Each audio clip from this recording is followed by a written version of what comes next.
Montana Television Network.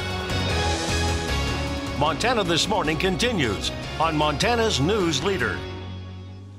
The National Transportation Safety Board is investigating the deadliest accident in this country in nearly 10 years. I'm Laura Podesta. I'll have details on the victims and what locals in upstate New York are saying about what could have prevented this tragedy. The Bozeman Fire Department is making a special presentation at the commission meeting tomorrow. I'm Eugenes Pizza, and coming up, I'll give you the latest on what that presentation will be about. 6:30 on this Monday. Chet Lehman, Missy O'Malley with you. Our top story this half hour. We're learning more about a horrific crash in upstate New York over the weekend. 20 people are dead, and many of them are family members. CBS's Laura Podesta has our details from New York City. Witnesses say it sounded like an explosion when a stretch limousine crashed in upstate New York over the weekend. These trees just all swayed, and you just heard this swoosh. All 18 people in the limo and 2 pedestrians were killed after it blew through a stop sign and into a ravine. The crash happened Saturday afternoon in Schoharie, about 170 miles north of New York City.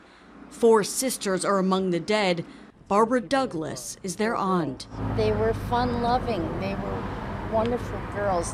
One has 2 little children and one has 1 child. And they now have no home or no parents. The group was celebrating the 30th birthday of the youngest sister, Amy Steenberg. She and her husband Axel were married earlier this year. He was also in the limo. They did the responsible thing, getting a limo, so they wouldn't have to drive anywhere. 20 fatalities is just horrific. The National Transportation Safety Board says this is one of the deadliest accidents in recent history. Officials are not speculating on the cause. At this point in time, we look at everything. We look at the vehicle factors. We look at the roadway. We look at survival factors. We look at the condition of the drivers. Local officials say this intersection has been prone to accidents in the past. Laura Podesta, CBS News. And a vigil will be held tonight for those victims. Family and friends have set up a GoFundMe account to help with the expenses. So sad. CBS This Morning will be live in upstate New York with the very latest from that crash scene as well, coming up at 7 o'clock. Yeah, so sad. Matt joins us now. Very chilly starts the day, rather frosty out there. Yeah, a little frosty to say the least. Temperatures into the 20s, 30s, and teens for most of the area, so you have your pick of what you want. Temperatures are going to warm up, but don't look for a significant warm up. So we'll have a decent amount of sunshine. That'll at least help it feel a little warmer.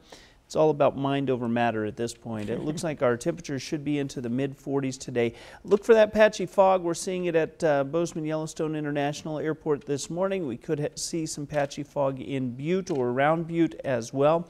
We'll talk about what your week has in store, including that chance of a rain-snow mix back in the forecast. That's coming up in just a few minutes.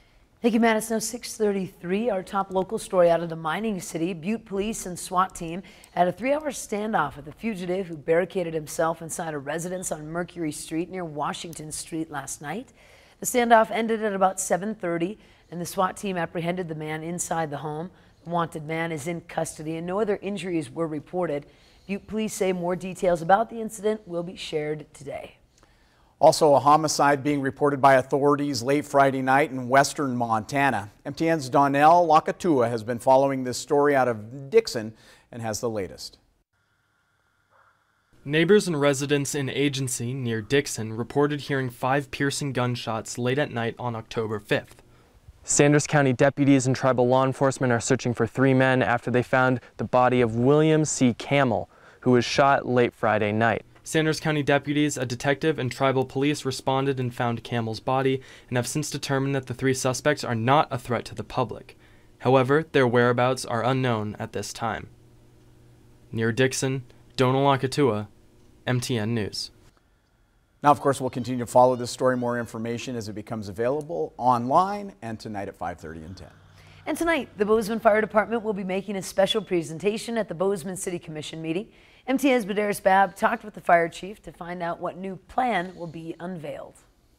The Bozeman Fire Department is trying to become accredited. Fire Chief Joshua Waldo says they are in the beginning stages of the process, and the next step is creating a strategic plan. while we probably needed this a long time ago, this has kind of been the ideal time for us to finally put one together. In April, Bozeman adopted a citywide strategic plan. That document, along with the fire master plan, were condensed and combined to give the fire department a more pointed direction. Taking those two documents and putting them into one guiding document for us for the first time is something we're really excited about.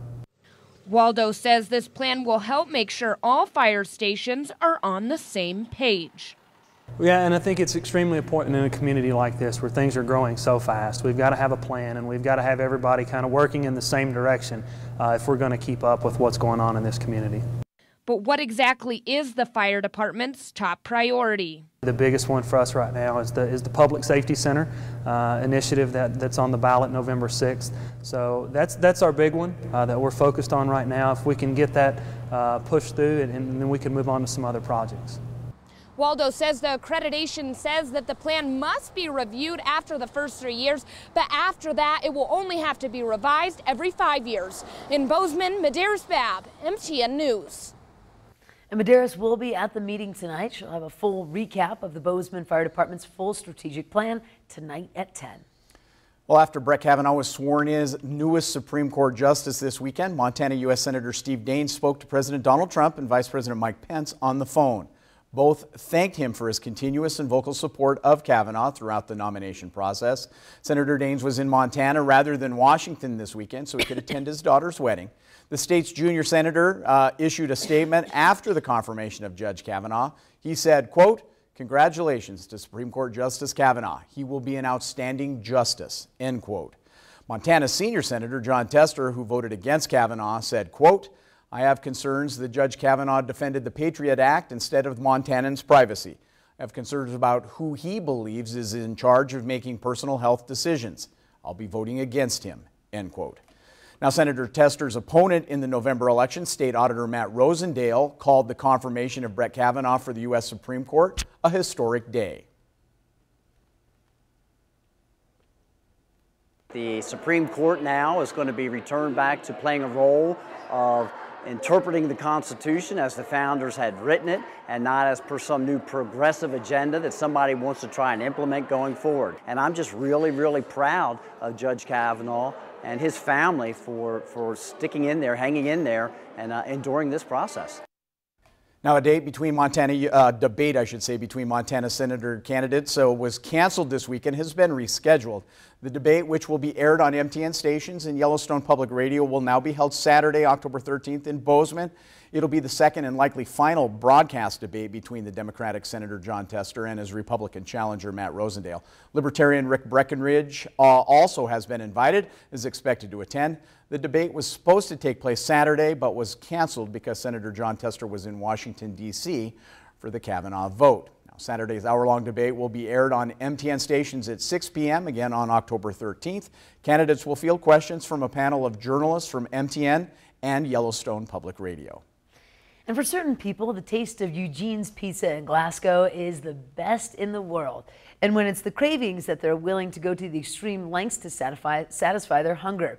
In this week's Under the Big Sky preview, co-owners Sam and Jeff Knodel are willing to go great lengths to make sure their fans are satisfied. I think we're kind of a, how do I say it, kind of a fixture in Glasgow, I would say. People really like Eugene's. We got a lot of huge fans out there. We get college kids that come back home to Glasgow and they stop here before they go home. We get to see quite a few things like that. It's pretty neat. I just mailed 5 pizzas to Arizona yesterday. Well, we started doing that several years ago, actually, probably 8 or 10 years ago. And we do it quite a bit. I sent 1 to Whitefish, Montana just a week ago, 6 to Kansas the week before that. So we send it out all the time. We get people calling and asking about shipping.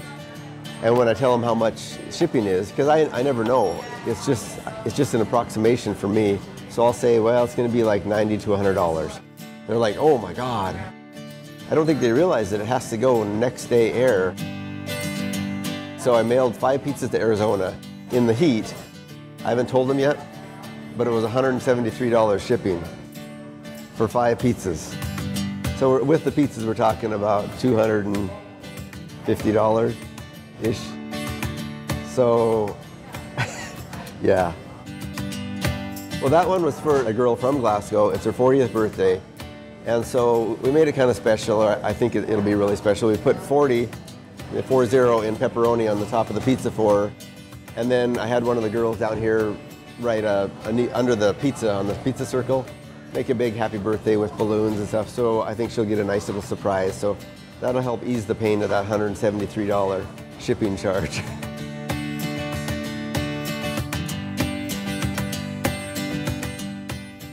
Of course, visit underthebigsky.com to watch all of our stories. It is time for a quick break. Here's a look ahead on Montana this morning.